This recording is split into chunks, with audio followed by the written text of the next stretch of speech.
And thanks a lot, and welcome to DevCon. I'm Pravanjan, and thanks SaaS Insider for this opportunity. Uh, Today's topic is rethinking DevOps using AI and platforms. Um, Before we cool, so I think so we'll get started. And I mean, this topic is especially, and this setup is especially, uh, super relevant and for me personally is, and I spent about a decade with Capillary Technologies. Saw the journey from seed stage to where they are right now. And at some point in time, about was 250 member engineering team that I was leading there. And SaaS Insider is, of course, about SaaS tech. And a lot of those learnings and reflections is what I will sort of walk you through in this presentation. And then focusing on developer productivity, which is essentially what is DevCon, should be a prime agenda for DevCon per se. And a lot of inspiration while I was building tech, SaaS tech in Capillary is what led to Facets. And I'm going to talk more about a journey of a SaaS company, typical, and there are certain ways that SaaS companies perform and function, right? And that has impact on tech, and that has impact on the foundational layer like DevOps, CloudOps, SRE, or SDLC, and things like that. And when you grow up to about a 250 member engineering, leading a 250 member engineering team, you pretty much have nothing much to do, but think about like there are managers, there are architects, they're all taking care of things, and you reflect. And a lot of those reflections led me to focus on developers, and that's what led to Facets. And what you can expect in this talk is primarily 5 things. Why foundational layer, like DevOps, is super important for SaaS. It's of course important for other verticals as well, but why SaaS? What is platform engineering? You might have heard about this term, but I'll anyways introduce it. How to implement it? If you're thinking of your journey, or if you are thinking of a strategy of your DevOps, then how do you consider it? How does AI coming into this picture? How do we feel? What do I feel? A combination of AI and platform engineering will drive the future platforms. And how is the role of DevOps changing? Right? How many of you are founding engineers, CTOs, head of engineering? Okay, cool. So might be relevant for you guys. So why do we focus on foundation layer? So essentially, I'm just loosely terming it foundation layer. It's like DevOps, CloudOps, SDLC, software delivery, like maybe processes and other things. But on the left side, you have on the left side, you have your own application, which is probably a SaaS application in a particular domain. So in Capillary, we used to build the loyalty experience platform, customer engagement platforms. You may be building on health tech, you may be building in something else in SaaS. And on the right side, you have this foundation layer, a combination of people and systems, for which your developers or your application is a consumer of. For example, if I am building, say, a feature, how do I roll it out faster? How do I effectively monitor the cost of it? How do I roll out changes to that? How do I launch newer environment? How do I test it? So everything that lies on the foundation layer, you are the consumer of it.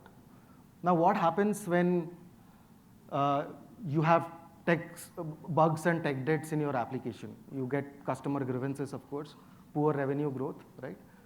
What happens when you have bugs and tech debts in your foundation layer, right?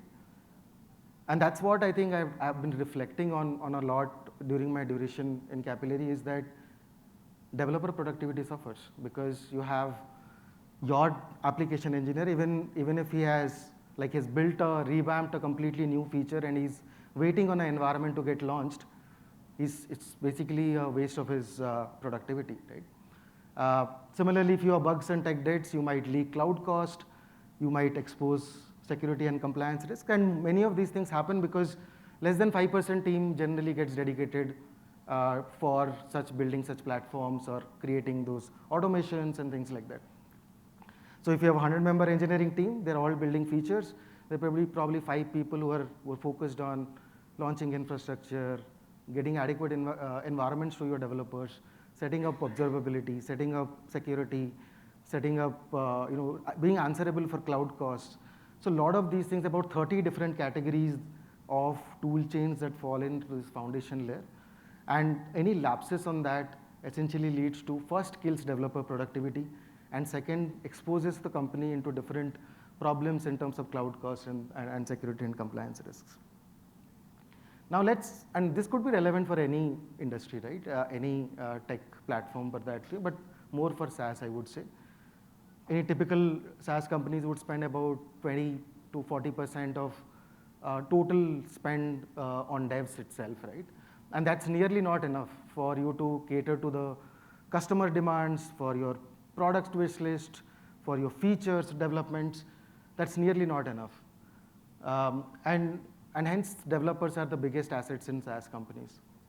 And if you talk about cloud cost, yes, it matters to all industries today, but it directly affects your gross margins. And this has been some of the friction with my CEO in Capillary in terms of why some of these things are super important, right? And security and compliance is, of course, it's super important for SaaS that you have to give customers the comfort in terms of that their data is secure, you're following strong practices, and stuff like that. And then, again, sticking on to SaaS, the typical SaaS companies, if you have a journey that I saw in the first 9 years before Facets was, and many of you would also experience similar SaaS journeys where the market and the segments are not nearly going to suffice, and you will constantly have to adapt and change, right? We started in Capillary with when we got product market fit, immediate next step was to go ahead and approach other markets, right? Which means that you have to do multiple regional deployments, suddenly adds pressure on your foundation layer to keep multiple environments in sync. Developer productivity started to slow down for us because the developers are now have to ensure their application is performant across environments if you have not put enough focus on it. Similarly, you will expand to adjacent verticals. We started with CRM, loyalty, and we started with retail vertical, and then slowly expanded to e-commerce, healthcare group companies, and things like that. And this is one stat that we rewrote our data platform 4 times in the 9 years that I was there in Capillary, which means that you have to constantly work on features, sustenance of those features, and you have to empower your developers. The 20 to 40% developer investments that you do, that is nearly not enough, and you have to look at productivity and how can you empower them more. Similarly, going up market, when you disrupt, generally as a SaaS company, you would disrupt a low segment or a mid segment of a market, and then you will go up market, which will mean that for us, private deployments came up. For multi-cloud deployments came up because our customers demanded it. And you can avoid it for some time, but nearly you have to stay ahead of the curve in terms of focusing that you may not have to build everything from right now, but have an approach where, one, that you have to empower your developers, look at productivity, and also look at your foundational layer, that how can it adapt and sustain properly. So essentially, to support extreme agility needs, developers need to shoulder entire software delivery lifecycle along with ops. So this is one of the realization is that when there are so many pods of teams that are working on different set of features, their sprints, they have to shoulder responsibility of entire software delivery lifecycle on their own, right? So they have to share it along with the ops. The ops teams, being a lean team, cannot support all the teams and expect that that they would be able to deliver everything that the developers needs. And it's a good thing because once the developers are empowered, they can just like they could code things independently on their laptop without being bothered about anything. If they can manage the entire software delivery lifecycle on their own, then that would empower them, and that's essentially what platform engineering is about. And the ops should be building a platform, enabling developers through a platform and not writing mere automations or building ad hoc systems, which is very hard to maintain and change and anything later, right? So the whole point is that the rigor that we put in our own features and products how do I maintain this? If something else comes in my customer requirements, how am I going to adopt this? This is a constant, this is a typical developer cycles. We all know about how to productize things, right? But the similar rigor has not been put so far in terms of having that same rigor of a productization thinking in your foundation layer, for which you are the consumer, right? If not anything, then your developers or your own productivity or your bottom lines is getting affected if you are not productizing your foundation layer.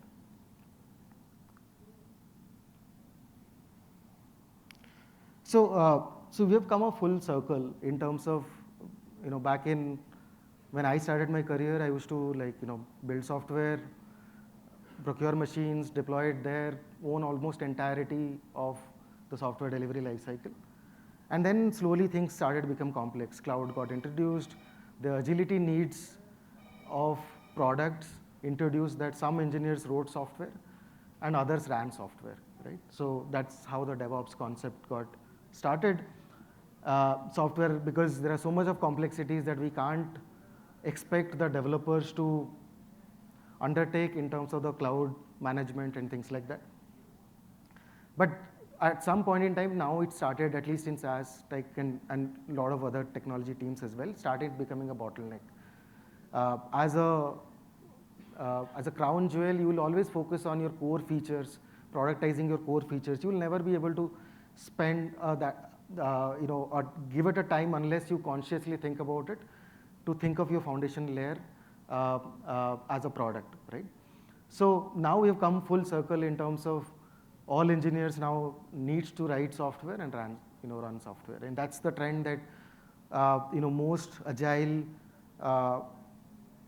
SaaS teams and technology teams are moving towards, but with subtle changes into it, right?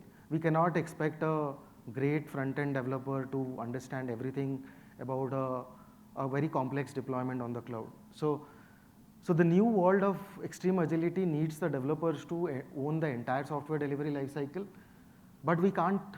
And we started talking about this term called shift left, right? So you would have heard about this term multiple times: shift left of security, shift left of release management, etc. Right? So, but we can't shift left all complexities, right? So that's where the platform comes in. That when you empower developers, when you empower or in the new world look at developers to own the entire software delivery lifecycle, be productive on their own, you have to look at exposing or building a platform and exposing them through that, rather than just handing over everything that you can build it and you can run it. So now I'll introduce platform engineering. Anybody knows about this term or completely new? Platform engineering? Okay, cool. So the best definition that Charity Majors, CTO of Honeycomb, says that platform engineering provides a minimum viable self-serve tier for developers, right? Just like your product, you first create a minimum viable product for your consumers or your customers. Think of platform engineering as a starting point by giving a minimum viable self-serve tier for the developers, and thereby decoupling ops and devs. So ops are building this platform and giving it to the developers, and it should be easy to do the right things. You may not be able to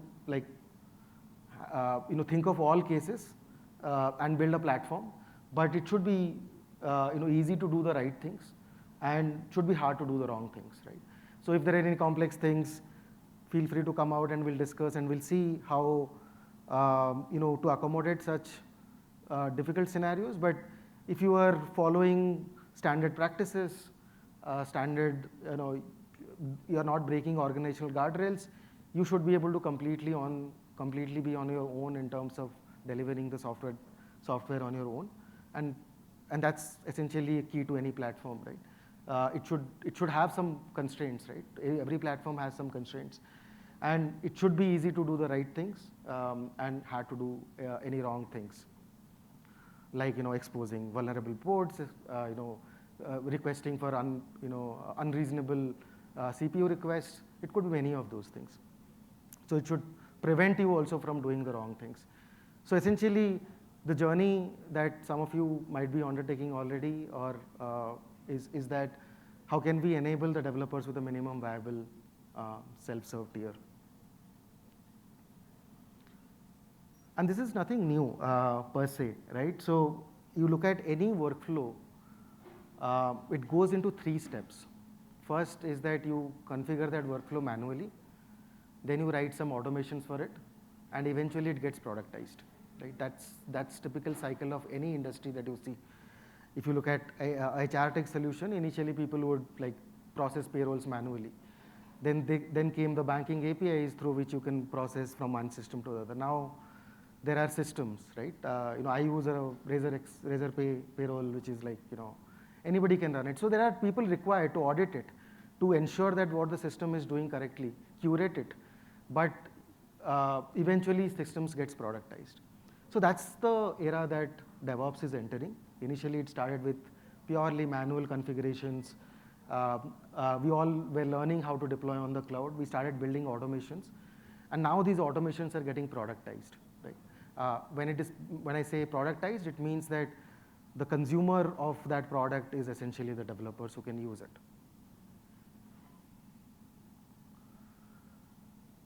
So essentially, what does it eventually do is that it decouples your ops and dev, right? So I don't know whether the font is visible, so I'll maybe read it out a little bit. So essentially, the ops and platform engineers look at the current state, right? So they would have a bunch of automations. These automations would be doing certain work. Now, what we want to enable the developers to be able to run those automations on their own if they want to do it. But unlike just giving it a run book, we have to productize it really. Think of it like if you are achieving in your development lifecycle, if you're building a product, you're thinking of maintainability, you're thinking of how your customers are using your product without making mistakes. Similarly, you have to think of automations. And when we double click on platform engineering, one of the key terms that evolves there is democratization of it, democratization of automation. So that's the first step. So the ops engineers or the platform engineers needs to look at how they could take their existing automations and democratize it for the developers through a platform. And when you democratize anything, you have to build guardrails because otherwise people can just do anything about it. So the core, if you have to carve out a requirement for what the platform should do, is that it should be able to take all these democratized automations, take all the guardrails that, maybe if you're launching an environment, what is the cost of? Like you can't exceed say $1,000 a month, right? Or you can't expose this, or if you are requesting for a resource, in your lower environments, you can't request more than this much amount of CPU request or memory request. You have to use, say, a cost-effective database on your lower environments. So these are some of the examples of the guardrails that you have to bake in and build it into the platform, depending on the context of your product, of course, and then provide all the automations that will achieve certain work for the developers. And essentially, now that the minimum viable self-service tier is ready, now the developers are expected to consume this platform. They are consumer of the platforms, and they can manage the entire software delivery lifecycle. The other end is the cloud or your environments, which could be your dev, QA, production environments, could be the processes or the ways to deploy there, and which the platform will orchestrate, and it will abstract all the complexities of the cloud and everything. So there could be few requirements that for the platform that you could carve out. One is that on the supply side, you would have ways where this platform can be extensible, can be added more automations, can support guardrails. For a developer, it should be consumable. There may be a UI or a CLI to interact with the platform.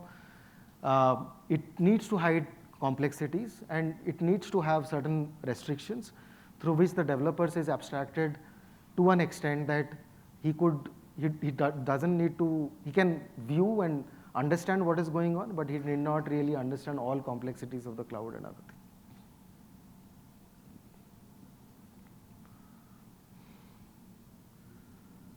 So, I mean, this platform requirements could be huge, right? And what we what we realized in our journey was that obviously, like any product, you can't just start from a holistic platform definition and start building it. It's going to be extremely expensive and may not. What is the ROI? But I purposefully removed a lot of ROI stuff from this deck is because the context is very different for every company, right? This platform could be very, very complex, can become very complex over the years. But where do you start really? How do you start on it, right? And to address that, it is essentially about, if there are 100 things that I can do with this platform, where do I get the most ROI, right? What are the things that are the most burning at this point in the context of my company? So you need to start building that platform in that order, right? And of the one recommendation that I give to all companies who are looking or within a while have adopted DevOps in a particular way and now trying to switch to platform engineering, is to bring a platform product manager, right? And I'll touch upon later in the slide how the role of DevOps is changing. But it's essentially about like how product managers for your feature teams and start prioritizing things, right? And start looking things in a deeper level. And they could ask questions, right? How many tools developers are switching for one jobs to be done? Like for example, if there is a incident that has happened in my Ireland cluster, is there a middleman who's telling me what is the time delay for me to get that notification? What is the time delay for me to go back and look at what version has been deployed on it? What has been the monitoring stats for it? What is the configuration of it across different environments? What is that? Break it down in terms of looking at if that is the jobs to be done. A developer has gotten a ticket or there is an incident, how long that the developer is taking to respond to it. This could be a problem if you're suffering from incidents. That could be the one to prioritize on. So how many tools the developers are switching? So that could be one. It could be that why is this feature stuck in QA? Why it's not moving to production? One of the things that I realized in Capillary was that at certain point in time, there are different problem statements, but people would not have confidence on that the environments were equivalent in their QA versus production, right? And there were multiple production environments. So I mean, it was an unsaid thing. Developers will not complain about it. They will just sit over the release hours and just try and run the same tests over and over again, or babysit those releases in all production environments. That's like 1 hour of releases every 15 days into 3 or 4 environments. And that was considered to be the norm. But when a product manager starts to look at it, he looks at it different. What is the fundamental reason? That the equivalents, the environments are not consistent across environments, and hence the developers are, spending an hour or two, every week additional in terms of babysitting releases. How does this cost leakage gets undetected like for so long, right? So you could start, if you're suffering from cost, you could start asking it that if there is a underutilization by a services, why didn't the developer know about it, right? So. And then finally choosing a platform engineering framework. Like if I have to start building a minimum viable platform for my developers, what are some of the frameworks, what could be right for me? Also talk to, like I mentioned, SaaS could change gears and could move to different geographies, new verticals. You could talk to your business counterparts and figure out if there are many changes that are coming in which needs that there are some more investments that are required in the platform managers, in the building the platform. So essentially, a platform product manager is the number one recommendation I would say, is that you can start deriving ROI out of your platform engineering exercise, and you can quantify it, because as sitting on from changing from your existing DevOps setups to platform engineering, I can't say what ROIs you will get. It all depends on what kind of systems you have, what kind of problems that you are suffering with. So if you are taking these problems one at a time, we're putting the self-service layer of it, it may be just unification of tools, which may give the developers the required output to get certain jobs done, could reduce your incident, could reduce your productivity, could make your developers sleep better in the night. So if you take in this order your platform engineering initiatives, then essentially you will get the right way of building the product, and over a period of time you get your platform engineering initiatives. I maybe have another 2 slides only. So how now we're in a journey of platform engineering, what AI is bringing in. I think I just threw that term because everybody will be talking about AI today. So, and that's there in everybody's mind. What we are seeing, and as Facets, we work with multiple companies to look at their platform engineering stack on their DevOps stack. What are we seeing? And some of these are not entirely new as well. It's been a while, but I typically categorize them into 3 different types of places where AI is putting a lot of dent. One could be assistive systems. The assistive systems could be, we've seen chatbots that the ops team has built for the development team. So if a new developer onboarding becomes totally easy, he can ask his different questions, understand what the architecture is, what different environments I have, answer questions from multiple sources. It could be relevant for developers who are trying to pull out information about their tickets, incidents, and other things at one single place. Assistive systems could pull that. They are doing it. Automated code reviews that a lot of people have now started using.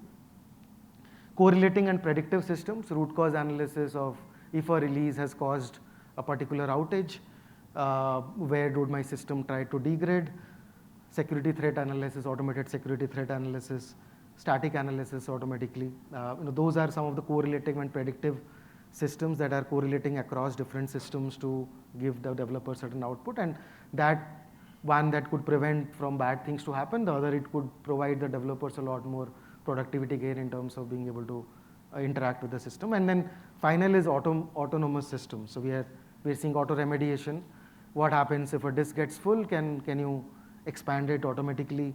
Predictive scaling, understand there is a sale is going to happen. The system will scale automatically, will configure the system differently during the sale period.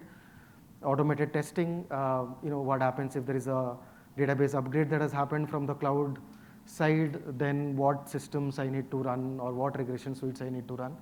So things are becoming more and more autonomous with AI. And again, at this point we can only hypothesize that platform engineering is still new. AI is coming, what the future would look like, and people might have different opinions around it. But I would spend like 2 minutes on what I think could happen. Is that what we have seen, that anything that is now writing automations, for example, it's not going to be a skill anymore, right?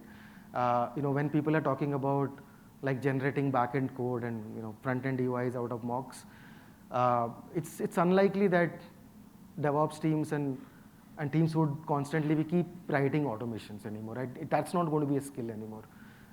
That those automations are going to be present in abundance. Anybody could be able to use even a ChatGPT today. You can generate really good automations. But what I feel is that when there is something in abundance, right, there's a deficit. There's something that leads to some deficit, right?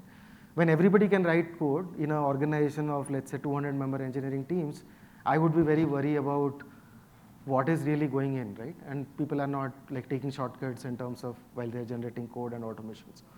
And that trust deficit creates essentially opportunity for the DevOps teams to look at something called a curation, right? So curation is going to be super important in the era where these automations can be generated. Like for example, let's say, am I going to trust a system that completely self-heals like a disk or something like that? Maybe, maybe not, right?